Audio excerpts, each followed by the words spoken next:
Hello, everyone. Wow, I cannot believe we are already into October. Let's go over what we're seeing in our market today. So those interest rates are hovering just at that 6.25 mark. That came down a slight tick the other day.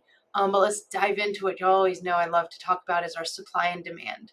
Okay, so first off, our supply, we're still up higher than I'd like us to be. Like last year at about 11.5. Right now we're at 13,000, pretty much right on the nose. So our inventory dropped once again from last month to this month. So that's a great thing, right? Like we do want to be, I'd really like us to be under 12,000, really closer to 10,000 for it to be a moving market. Okay.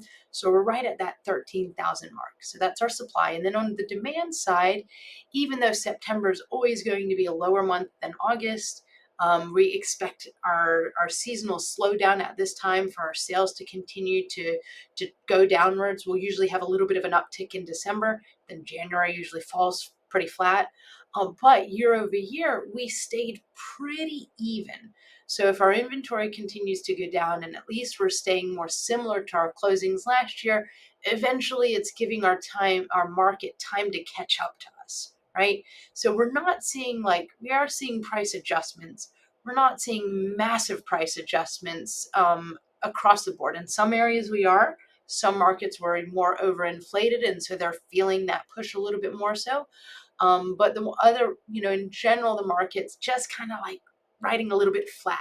So what that does when that happens is rather than having to do an overcorrection downwards, is we're just buying our market time to catch up to where we are. And I'm going to expect that that's what we're going to see. Unless we see those interest rates drop into the fives, I'm not expecting like big changes. But once we get into our regular seasonal upward trend, which happens just after the start of the year, then I think we'll start to see, pick up a little bit more. So if you're wanting to sell your house, get with me so I can help you plan on the best timing for your specific needs. Or if you're ready to find something to buy, give me a call. We're always happy to help, and have a fantastic day.